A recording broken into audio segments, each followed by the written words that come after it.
Masechet Gittin, résumé du Daf Gimel. L'Agma continue le débat entre Rabba et Rava.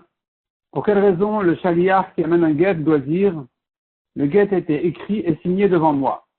Selon Rabba, la raison elle est, on craint que le guet n'a pas été fait lishma au nom de cette femme-là et donc il n'est pas soud. C'est pour ça que le shaliach doit témoigner comme quoi le guet a été fait devant lui pour qu'on puisse ensuite le questionner et qu'il dise oui, ça a été fait en son nom. Selon Rabba, c'est pas ça la raison. La raison elle est plutôt qu'on craint que le mari, il va venir faire des problèmes sur le guet en disant c'est un faux guet, jamais j'ai écrit. Et donc, on aura besoin de reconnaître les signatures. Et pour faciliter le travail, au lieu de rechercher ensuite des témoins qu'on ne trouvera pas qui puissent reconnaître les signatures, autant que le shaliach dise dès maintenant, comme quoi ça a été fait devant lui et qu'il a été présent, il a vu les signatures, tout a été correct. La Gemara demande sur Rava, mais pourquoi un témoin suffit? Comment le shaliach est suffisant à lui seul? Répond la Gemara en principe Minatora, une fois que les témoins sont signés sur le guet, on n'a plus rien à craindre.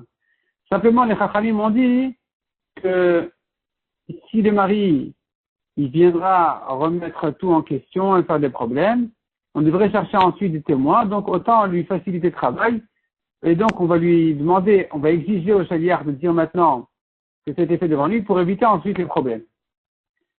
Et donc c'est dit comme ça. Puisque Minatora, on n'a pas besoin même du shaliach. Minatora, le guet en principe il arrive comme ça, signé, c'est cachère. Les chachamim ont craint que le mari va faire des problèmes, et donc ils ont dit bon, mais puisque ce n'est que midé rabbanan de craindre comme ça, on va se suffire du shaliach. Et on va faire pleine confiance au shaliach, parce que le shaliach il doit donner le guet devant 2 ou 3 personnes, et donc il prend ses précautions, il sait qu'on lui fait confiance. On sait que c'est important.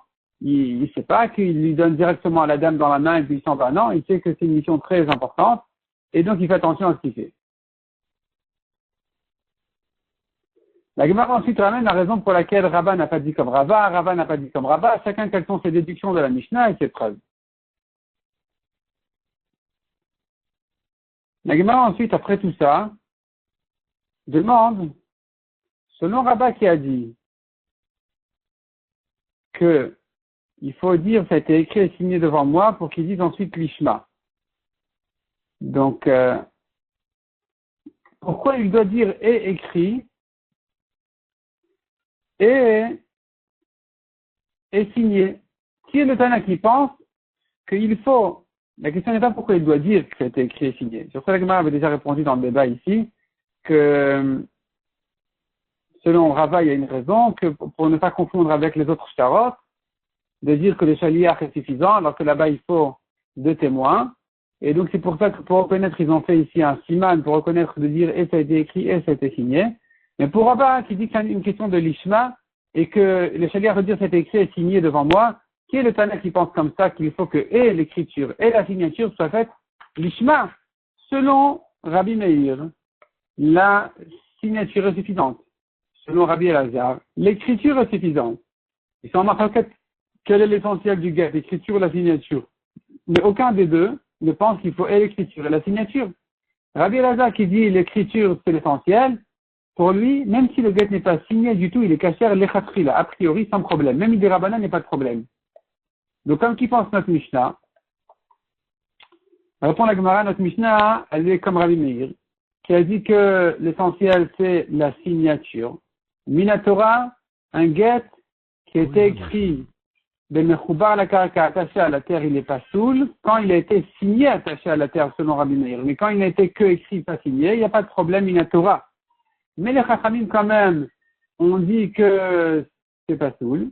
Et donc, ici aussi, par rapport à l'Ishma, malgré que Minatora, la signature est suffisante, les Chachamim ont quand même exigé que l'écriture aussi soit faite l'Ishma. La Gemara dit c'est faux. Rav Nachman a dit que d'après Rabbi Meir, même s'il a trouvé le guet dans la poubelle, et donc il n'a pas été écrit l'ishma, du moment qu'il a signé au nom de sa femme et qu'il le lui a donné, c'est kasher.